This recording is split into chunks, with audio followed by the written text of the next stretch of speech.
materi yang pertama yaitu pengantar Al-Quran. Menurut Imam Quraisy, Al-Quran secara harfiah berarti bacaan yang sempurna, yang merupakan suatu nama pilihan Allah yang tepat. Inna nahnu zalna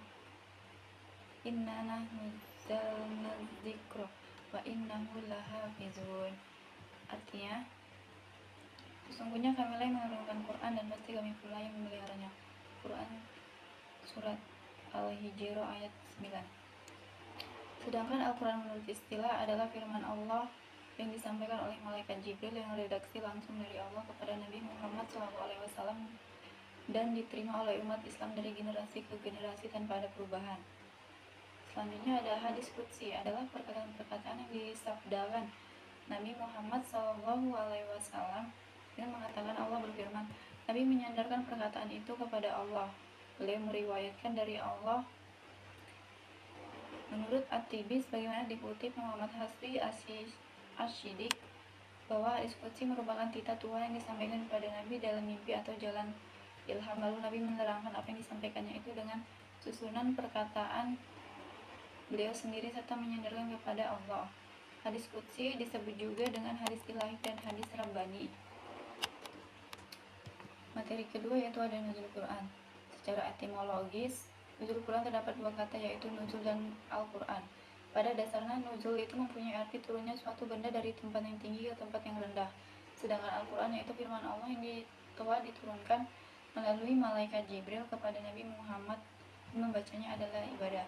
Adapun tahapan turunnya Al-Quran ada 3 tahap, yaitu tahap pertama Al-Quran diturunkan atau ditempatkan di Lauh Mahfuz, yakni suatu tempat di mana manusia tidak bisa mengetahuinya secara pasti. Yang kedua, tahap kedua Al-Quran turun dari Lauh Mahfuz ke Baitul Izzah di sama Al-Dunya, langit dunia, yakni setelah Al-Quran berada di Lauh Mahfuz, kitab Al-Quran itu turun ke Baitul Izzah di langit dunia atau langit dekat dengan bumi.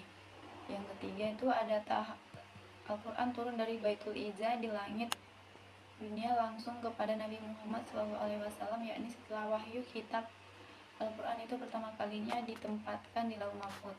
Lalu keduanya diturunkan ke Baitul Izzah di langit dunia. Kemudian pada tahap ketiga Al-Quran disampaikan langsung kepada Nabi Muhammad dengan melalui perantara malaikat Jibril. Asbabun nuzul atau boleh juga disebut asbabun nuzul merupakan salah satu cabang ulumul Quran yang khusus berkaitan dengan turunnya ayat-ayat Al-Quran dalam hal tertentu. Secara bahasa, sababun nuzul berarti sebab turunnya ayat-ayat Al-Quran. Materi selanjutnya itu surah dan ayat Al-Quran. Secara bahasa, kata surat memiliki arti tempat, kedudukan, dan pagar. Sedangkan menurut istilah yaitu sekumpulan ayat-ayat dalam Al-Quran yang berdiri sendiri dan mempunyai permulaan dan akhiran. Artinya setiap surah dan Al-Quran memiliki awal dan akhir yang berbeda. Karena di samping itu setiap surat memiliki panjang yang berbeda-beda. Ayat merupakan bagian dalam Al-Quran. Sebelum mengenal Al-Quran, kita harus mempelajari ayat dan surat. Mengelompokkan surah dan ayat Al-Quran, yang pertama ada At-Tiwal, yaitu surat yang panjang-panjang. Kedua Al-Mi'un atau Al-Mi'in, yaitu surat-surat Al-Quran yang jumlah ayatnya sekitar 100 ayat. Yang ketiga ada Al-Matsani, adalah surat-surat yang panjangnya kurang dari 100 ayat. Yang keempat ada Al-Mufassal, yaitu surat-surat yang lebih pendek dari Matsani, disebut Mufassal karena terputus-putus. Materi selanjutnya yaitu ada wahyu. Secara etimologi, wahyu berasal dari bahasa Arab waha, yahi, wahyan, yaitu tersembunyi dan cepat.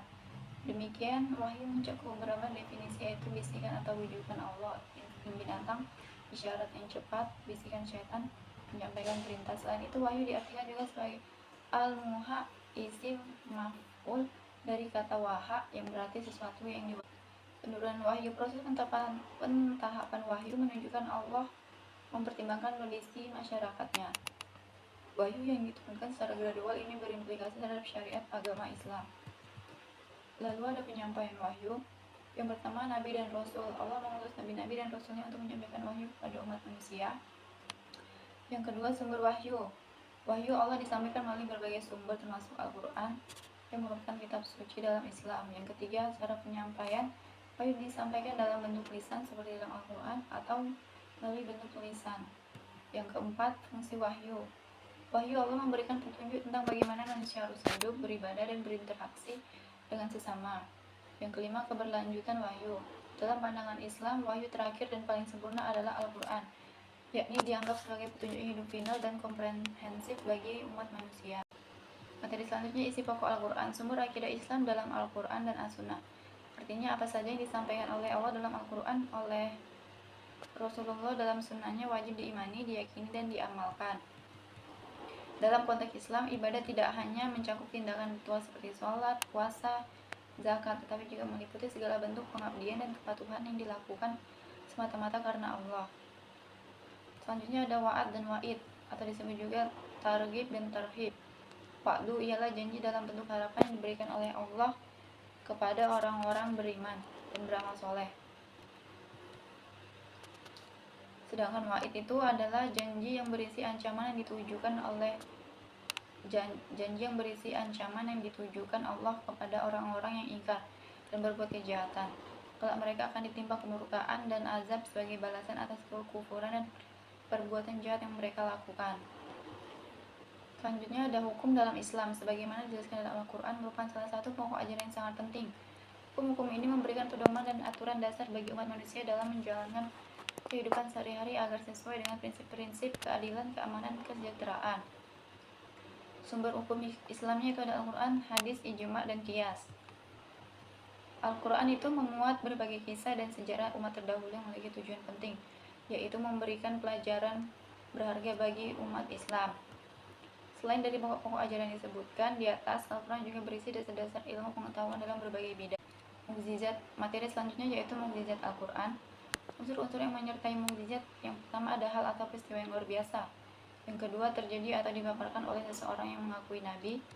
Ketiga, mengandung tantangan terhadap yang merupakan kenabian. Yang keempat, tantangan tersebut tidak mampu atau gagal dilayani. Al-Quran sebagai mukjizat Rasulullah. Pembagian mukjizat Al-Quran pada 3 bagian di atas tampaknya belum cukup mewakili. Oleh sebab itu, Mustafa Muslim merinci aspek-aspek kemukjizatan Al-Quran kepada beberapa aspek ijaz. Yang pertama, al-ijaz al-bayani, kedua al-ijaz al-ilmi, ketiga al-ijaz al-tashrili, yang keempat al-ijaz al-ghaibi. Selanjutnya yaitu bahasa-bahasa spesifik Al-Quran. Yang pertama ada al-qasam Al-Quran. Menurut bahasa, aqsam merupakan bentuk jama dari qasama yang berarti al-half, yakni sumpah. Begitu juga dengan kata yamin. Qasam dan yamin adalah dua kata sinonim yang mempunyai makna yang sama. Pembagian qasam yang pertama ada qasam zahir, adalah sumpah yang mengandung 2 unsur qasam atau lebih. Yang kedua yaitu ada qasam mukmar, yaitu ungkapan sumpah yang tidak disebutkan fi'il qasam dan muqsam bihnya secara jelas. Yang ketiga adalah Al-Quran. Secara istilah mempunyai beberapa makna, yaitu sebagai berikut. Yang pertama ada matsal dalam ilmu bayan bermakna tasbih seperti yang telah dijelaskan dalam pengertian etimologis.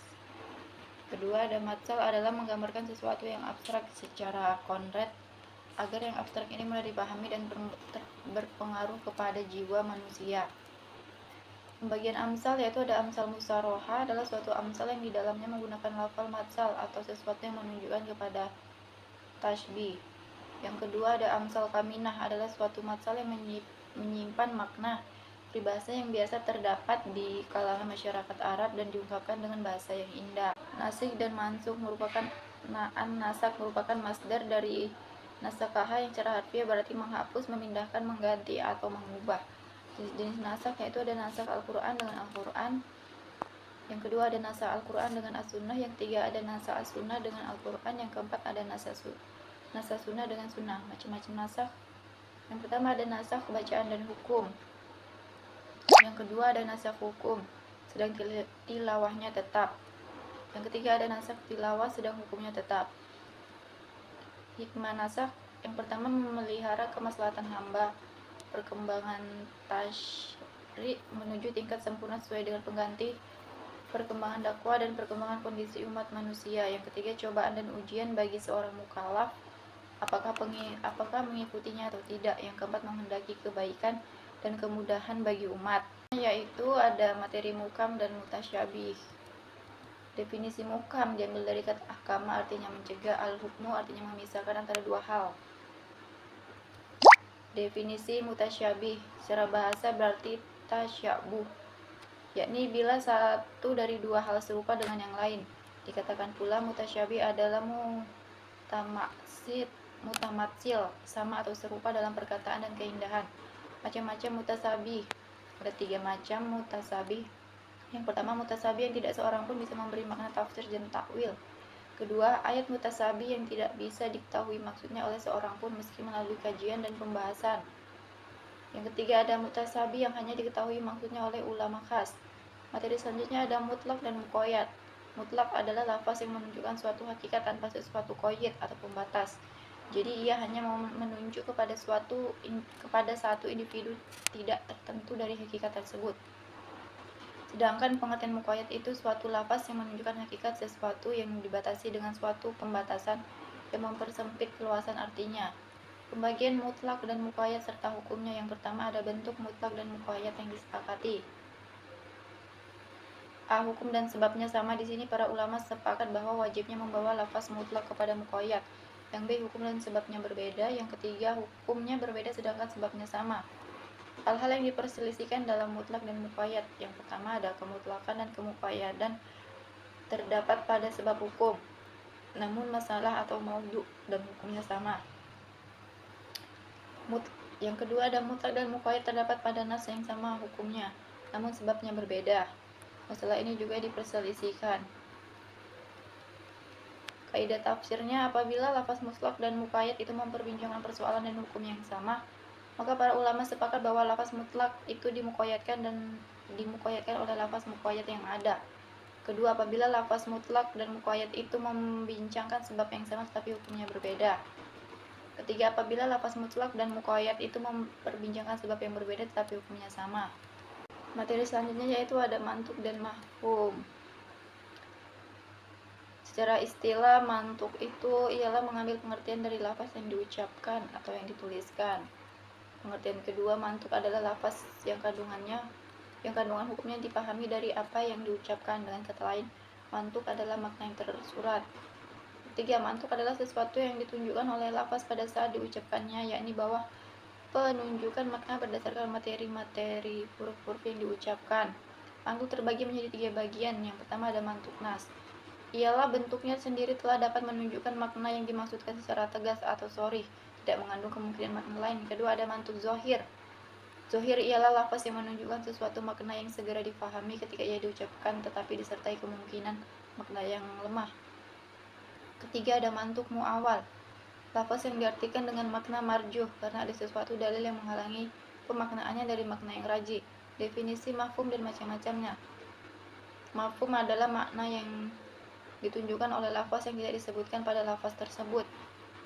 Terbagi menjadi 2 macam, yaitu mafhum muwafaqah, ialah bila keadaan mana yang tidak disebutkan itu sesuai dengan makna yang disebutkan. Yang kedua ada mafhum mukhalafah. Ialah bila keadaan makna yang tidak disebutkan itu merupakan kebalikan dari makna yang disebutkan dalam hukumnya pada isbat dan nafyinya. Mafhum ini disebut juga dalil kitab. Selanjutnya ada materi ilmu munasabah. Pengertian munasabah secara etimologi berarti al-muqarabah atau kedekatan, al-musyakalah atau keserupaan, dan al-muwafaqah atau kecocokan. Segi-segi munasabah dan pertalian antar surat. Yang pertama ada mutasabah antar surat dengan surat sebelumnya. Menyimpulkan bahwa munasabah antar satu surat dengan surat sebelumnya berfungsi menerangkan atau menyempurnakan ungkapan pada surat sebelumnya. Yang kedua ada munasabah antar nama surat dan tujuan turunnya. Setiap surat mempunyai tema pembicaraan yang menonjol dan itu tercermin pada namanya masing-masing. Materi selanjutnya ada qiraat Al-Quran. Pengertian qiraat secara etimologi, lafaz qiraat adalah bentuk jamak dari qiraah yang merupakan bentuk masdar dari fi'il madi qara'a yang artinya bacaan. Sedangkan secara istilah qiraat ialah salah satu cara membaca Al-Quran yang selaras dengan kaidah bahasa Arab dan syaratnya mutawatir serta cocok dengan salah satu dari beberapa mushaf Utsman. Macam-macam qiraat.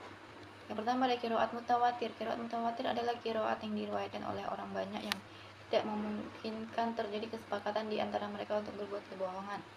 Yang kedua ada qiraat masyhur. Yang ketiga ada qiraat ahad. Adalah qiraat yang sanadnya bersih dari cacat tetapi menyalahi rasam Utsmani dan tidak sesuai dengan kaidah bahasa Arab. Yang keempat ada qiraat sad. Adalah qiraat yang cacat sanadnya dan tidak bersambung sampai kepada Rasulullah Shallallahu Alaihi Wasallam. Hukum qiraat ini tidak boleh dibaca di dalam maupun di luar sholat. Yang kelima ada qiraat maudhu. Adalah qiraat yang dibuat dan disandarkan kepada seseorang tanpa mempunyai dasar periwayatan sama sekali. Yang keenam itu ada qiraat sobih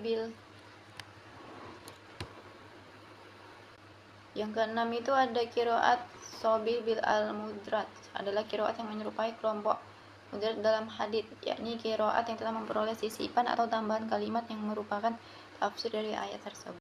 Materi selanjutnya yaitu ada perkembangan tafsir dari masa ke masa. Yang pertama ada Al-Quran Al-Karim. Sebab apa yang dikemukakan secara global di satu tempat dijelaskan secara terperinci di tempat lain. Yang kedua, Nabi Muhammad SAW, beliaulah pemberi penjelasan atau penafsir Al-Quran otoritatif. Ketika para sahabat mendapatkan kesulitan dalam memahami sesuatu ayat, mereka merujuk kepada Nabi. Ketiga, pemahaman dan ijtihad. Para sahabat apabila tidak mendapatkan tafsir dalam Al-Quran dan Sunnah Rasul, mereka melakukan ijtihad. Penafsiran pada masa tabi'in dalam menafsirkan Al-Quran yaitu Al-Quran, hadis, Nabi, sahabat, ahli kitab, dan ijtihad atau kekuatan istinbat. Yang kedua ada tafsir bil matsur, ialah tafsir yang berdasarkan pada Al-Quran atau riwayat yang sahih sesuai urutan yang telah disebutkan di muka dalam syarat-syarat mufasir. Yang ketiga ada tafsir bil ra'yi, yaitu secara bahasa mengungkapkan, memanifestasikan atau memunculkan, memperjelas. Definisi terdekat adalah ilmu yang menyelidiki bagaimana pengucapan kata-kata Al-Quran, maknanya, aturan individu atau sintaksisnya, dan maknanya sehingga tercipta komposisi yang baik dan lengkap terhadap makna Al-Quran.